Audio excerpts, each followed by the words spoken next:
Hey, everybody, welcome to another exciting episode of Javier in the Air. Coming to you a little bit later on in the afternoon, and a little bit worse for wear. Sorry about that, Ma. Sorry, it's the best I can do today. This is going to be a short but sweet one.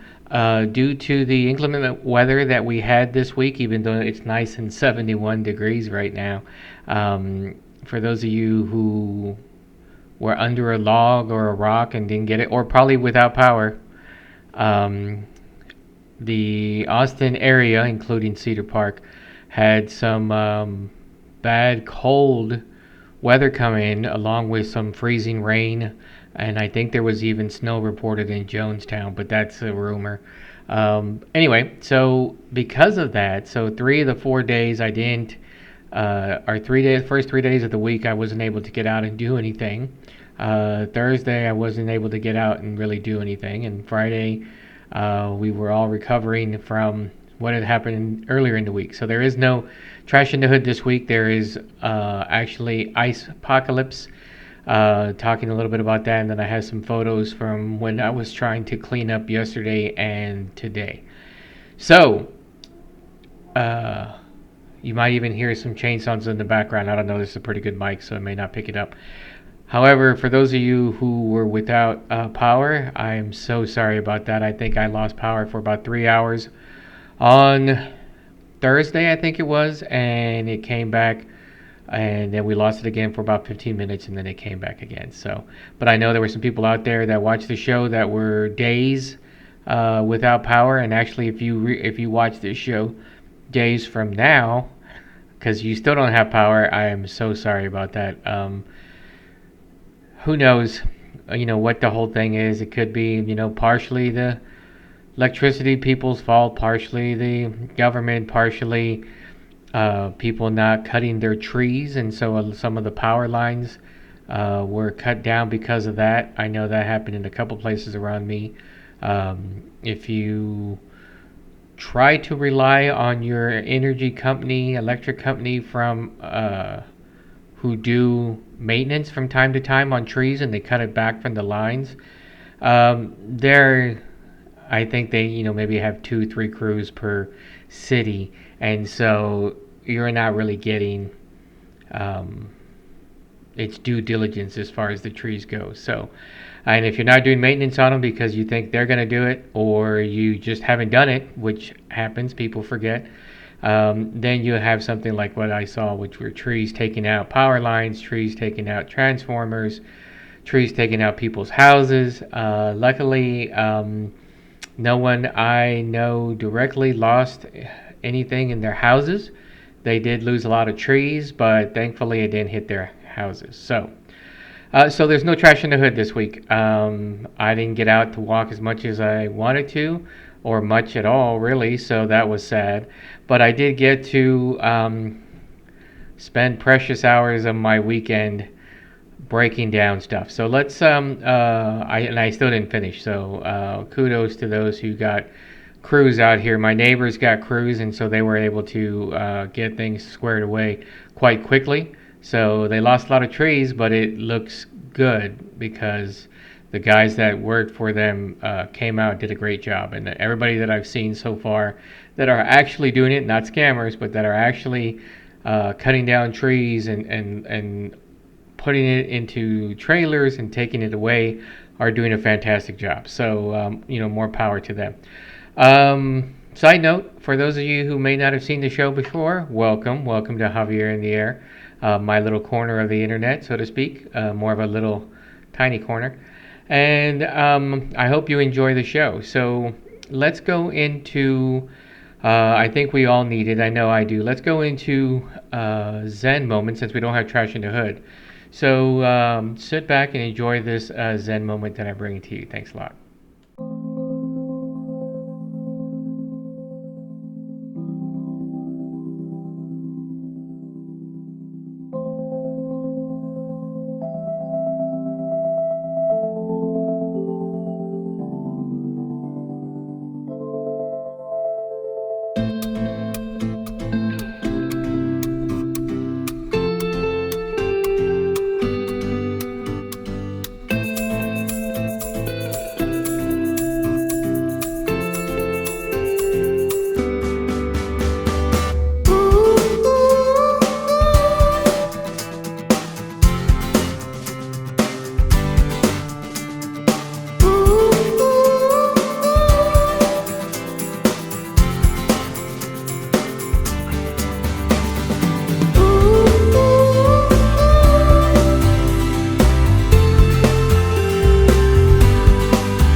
Okay, so there's a nice little moment. I know there was a lot of ice and snow, and in fact, it was almost all ice and snow. But we can't be upset at the ice and snow. It is what it is. So we have to deal with it on a rare basis here in Austin Cedar Park area. But when we do, it's always interesting. Let's put it that way. So all right, so what I'm going to do real quick is I'm going to show you some photos of what I did so far in my backyard. It was a lot of work for me for a day and a half, but I think I got some good progress in there. Plus, I also didn't have any of the trees hitting my house. I didn't have them hitting neighbors' houses or anything like that. So I try to do my best and remove and bundle and put everything that I can myself, so that I won't be calling tree people to come out for what, in all intents and purposes, is not much at all. So I mean, they would probably not be happy that they come out and do like for them, if they have a crew of three, it's probably an hour work, and they could be working on somebody's house that really needs it. So I'm doing my best to just keep me going on that. And oh, by the way, quick comment. Yes, this is not mirrored. This camera view. I had someone asked me that question. Why do you keep? It seems like you don't know what's left or right. So I'm looking at myself as I'm recording this, and it's not mirrored. So this is my left hand. This is my right hand. So as I'm looking at it, I'm thinking, okay, I need to use this hand to fix something, when it turns out it's actually on this side and vice versa. So, excuse me, there you have it. Well, I haven't coughed in like a day and a half either, so I don't know what that's about. And yes, I'm taking meds, everybody. Thank you for asking. Okay, so let's take a look at what I had in my backyard.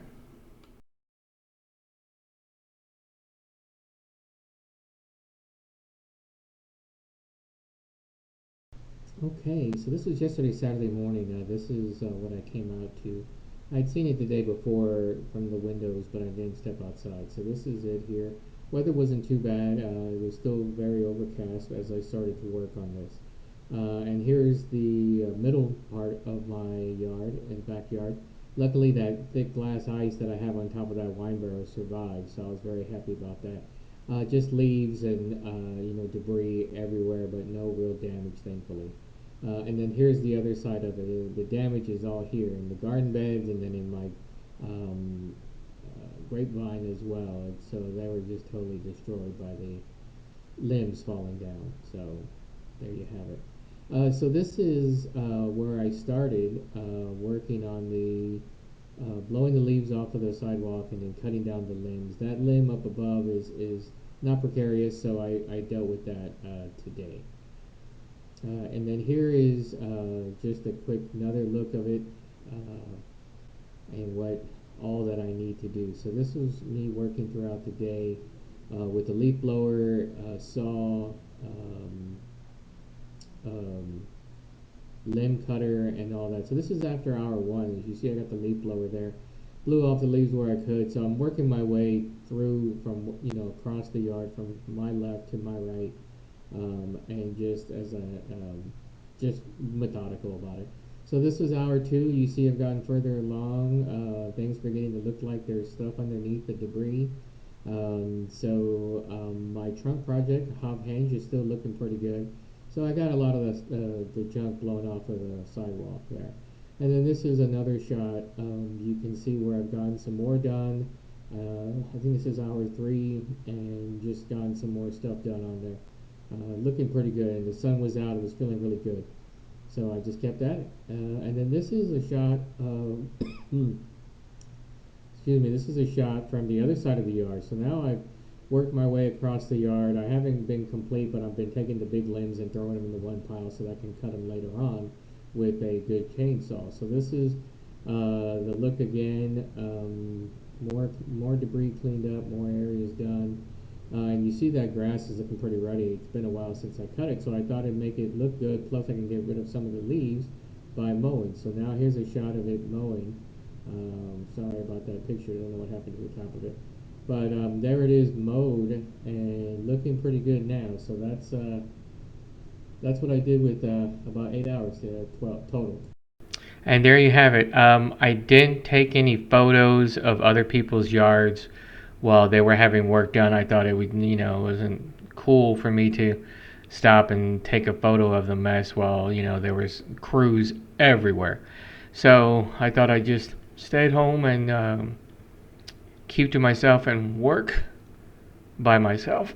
Excuse me, I knew that cough was coming and I was trying to hold off on it. So this was just shots of my yard, and you can see the neighbor's yard behind me and then to the left and right of me. They all had some damage and they've been working on it as well. Again, the people on my block were very smart and got ahead of things and made calls like Thursday or Wednesday even to have people come out and take a look at their trees. And then by Friday and yesterday, Saturday, they were able to get the crews out, and the crews took care of all their stuff. In fact, my neighbor over here, she was nice enough to let me know that they could grab the brambles and some limbs that were in my front yard that came down from our mutual oak tree. And I say it's our mutual oak tree because it has two or three trunks and they kind of split off. And we always try to decide is that your oak tree? Is that my oak tree? So when I get things trimmed around here on my trees, I usually have them trim that oak tree. And she does the same thing when she has it trimmed because we just don't really care that much as to whose tree it is, but we know that we need to upkeep it, so we do that. I think it was a total of, I want to say 8 hours. I didn't work as much today. My hands were pretty chewed up, and I need my hands for work. So I decided to just do work on another project that I had that was delivered on Friday, and I'll show you that when I am complete. Maybe I'll show you the building process of it. It's going to go in the backyard, and you can probably figure it out from here what it is. And I had to move all that from the driveway to the back. Luckily, I have a 5 foot fence. For those of you who may not have seen previous episodes, you can go to the archives and check it out. But what I did is I got a vinyl fence company to come in and put a fence gate on both sides of my house. So on one side, where I have a sidewalk that goes all the way to the back, I had them put on a 4 foot gate, which is perfect and it works great. The other side, I had them put a 5 foot gate on there, so it's perfect for getting big things back there. Like they were able to use a cement dolly. I don't even know what to call it, but when they poured the cement slab for me for my patio, they were able to get on like a little, almost like a golf cart, but not quite. And they were able to fill it up in front, drive it to the back, and dump it. And they were like, "This is one of the easiest things we've ever had to do. Normally, we have to take apart people's fences and their gates just to get through." So it was a good investment, totally worth it. I used them myself today. Drag pieces of this assembly that I'm going to be doing. And by the way, if you order something and it's delivered, that's fantastic. One of the things you should try to get them to note is whether they put it upside down. That's right. So this huge box that weighs 335 pounds, according to the box, I was not able to just flip it over to right side up. So I had to cut away the box and take out everything in reverse. But it still worked out in the long run, so that's fine. So that's what you saw. So you saw about 4.5 hours, 5 hours yesterday, and then about 3 hours today of work on that backyard. Still has a lot of work to go.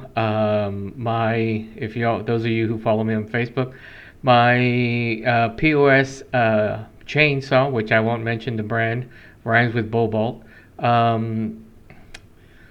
finally fell apart. So it turns out the turning mechanism that tightens and loosens the chain of the saw was failed because of the vibrations of the saw was getting it to turn. So it would always loosen up after 4 or 5 times of using it.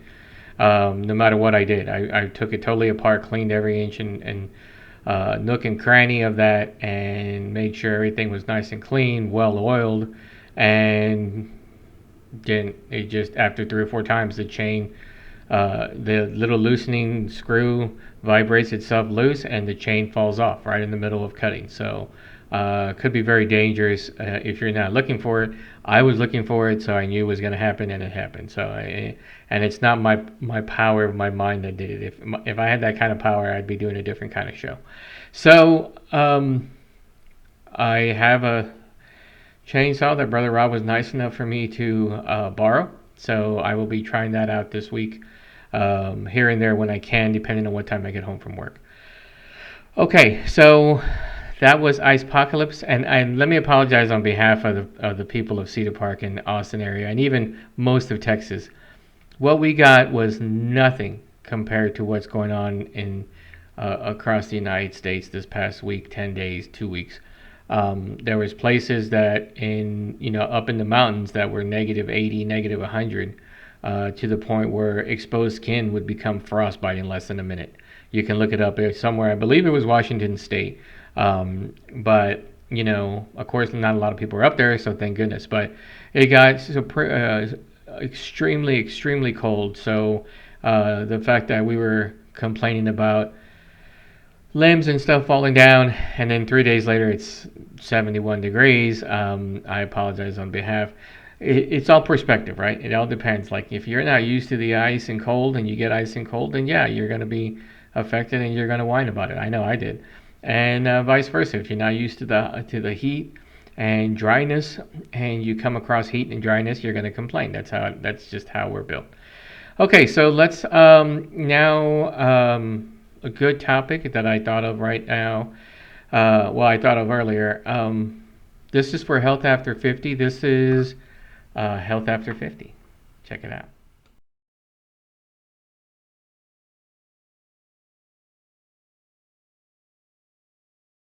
Hey everyone, welcome to this week's episode of Healthy After 50. So today's episode is perfect because I thought about it. Actually, I thought about it this morning, thought about it yesterday, definitely thought about it just now. It is pain management. So when you're young and you're growing up and you get scratches and cuts and scrapes and stuff like that, usually you shrug them off, you don't even think about it. Sometimes they can get infected, and then you might have to go to the doctor, or if it's really ignored by you, you might have to go to the emergency room for it. But for the most part, pain is something that it's a second thought. It doesn't seem to hurt as much, or maybe we're just not thinking about it when we're younger. As you get older, you start noticing that there's pains and aches and cramps that you have that continue, and they can get worse and worse.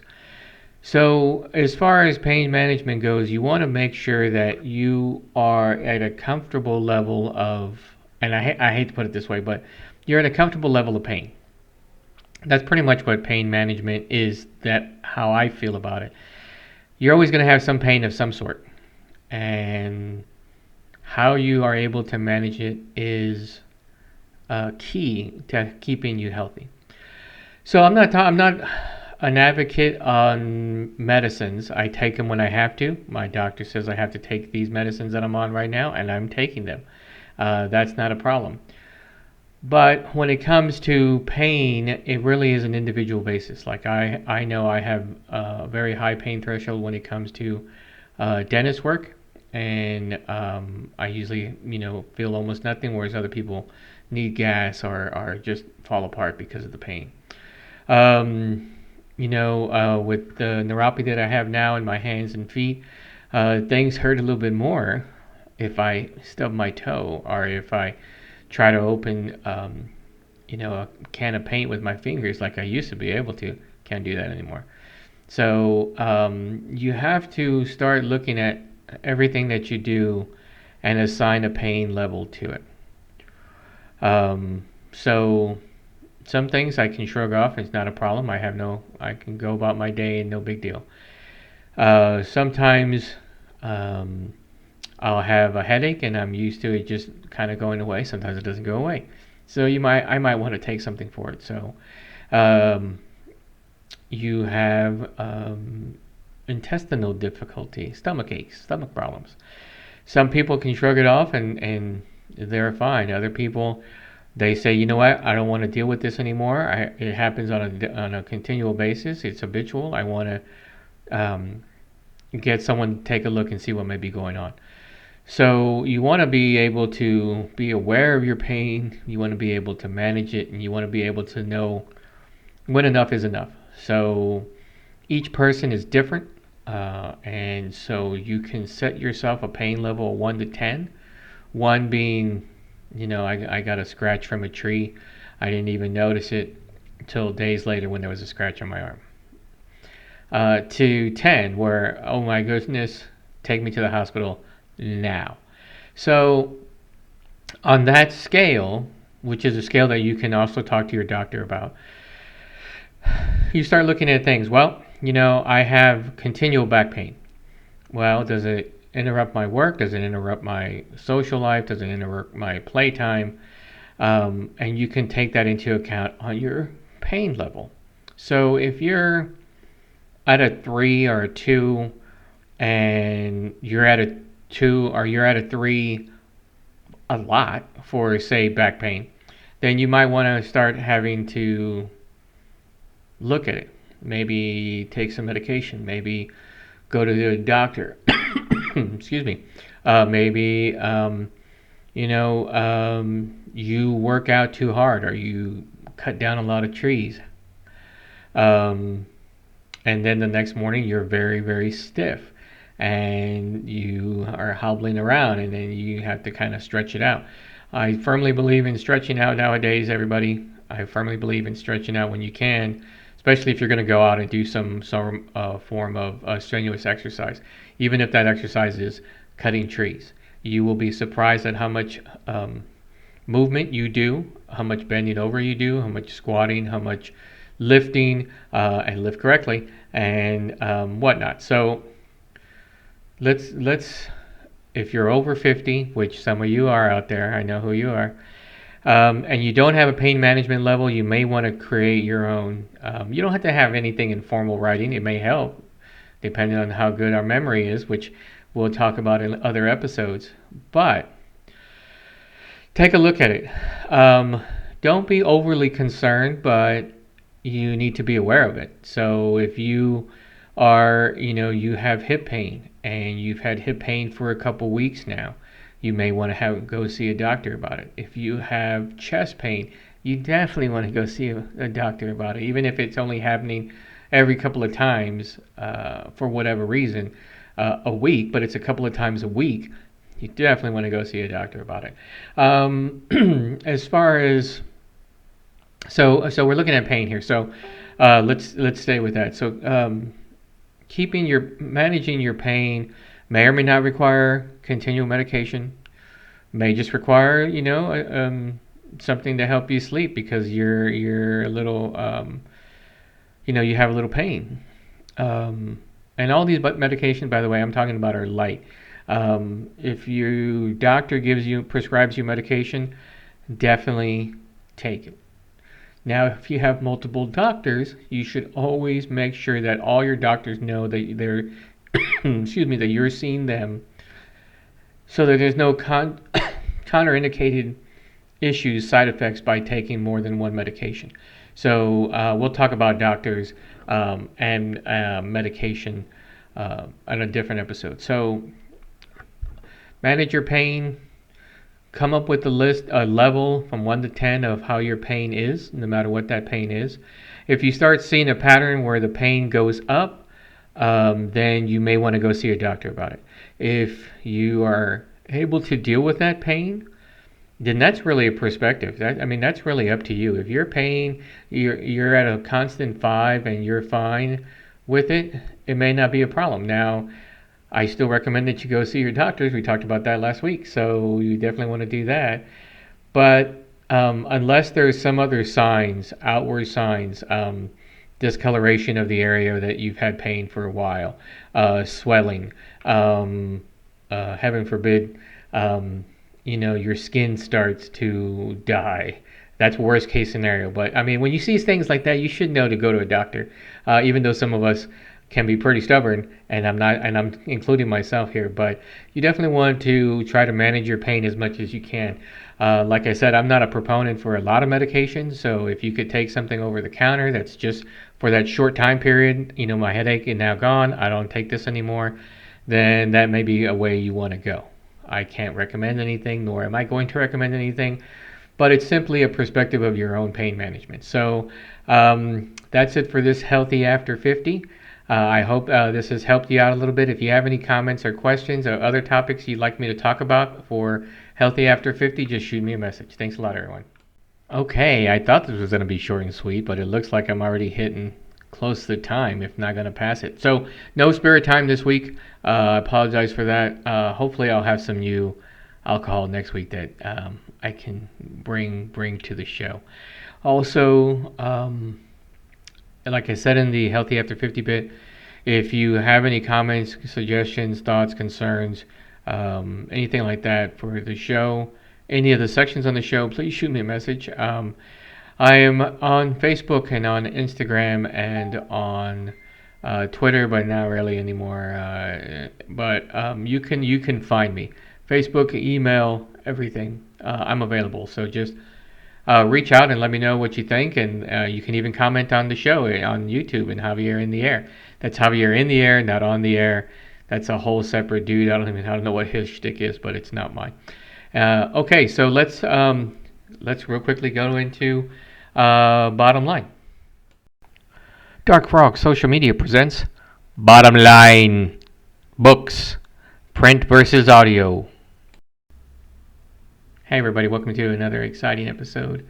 Section of Bottom Line, Print versus Audio when it comes to books. So again, a lot of my bottom line people have been telling me are kind of about all perspective on what your preference is.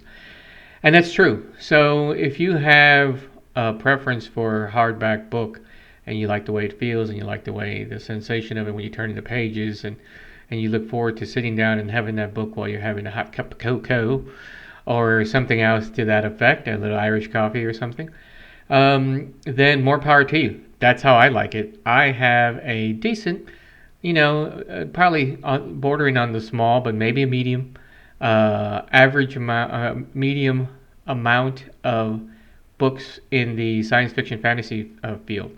So if you happen to be looking for perhaps a book that you had, you maybe came across once when you were young, or you came across at some point and you don't see it in stores anymore, hit me up because I might have it and you can borrow it and read it. I've been collecting these probably since I was about 15, so about 37 years now.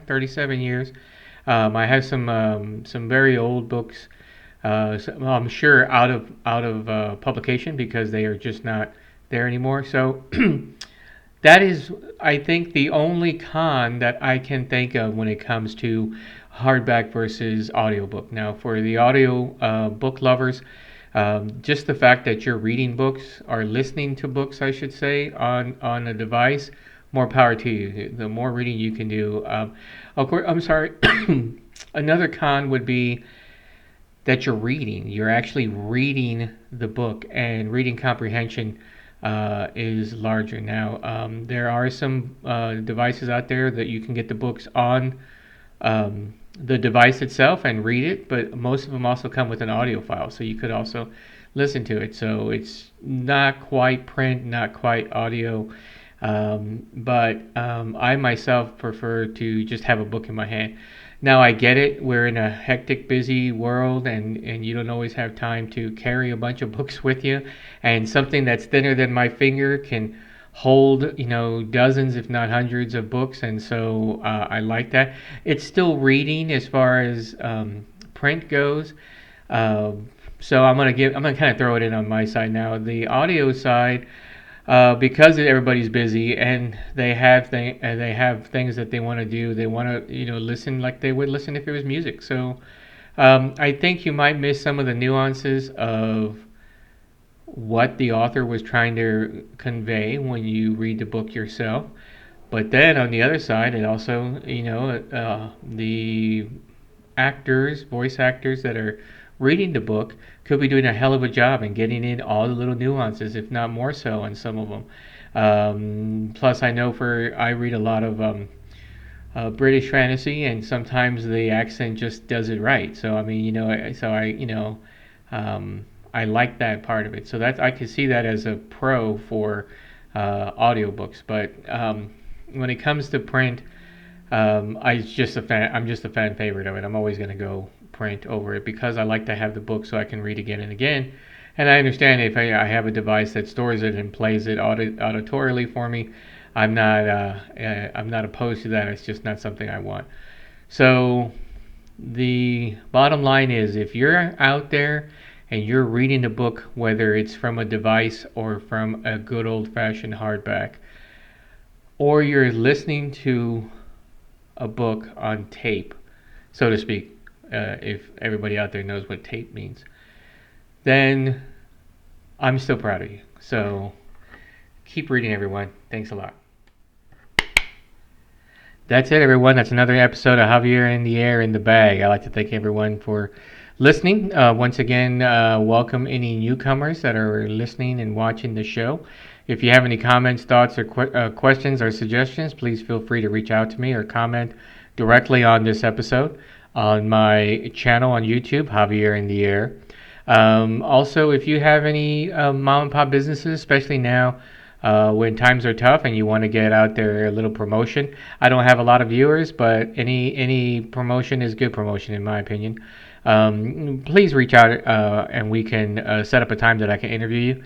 It doesn't have to be in the local Cedar Park area. It can be anywhere really. We can get on the Zoom call and we can interview that way. So if you would like to be on the show for, you have a craft or a skill that you want to promote or just show off, like I do with this show, then that's fantastic. I'll get you on the show.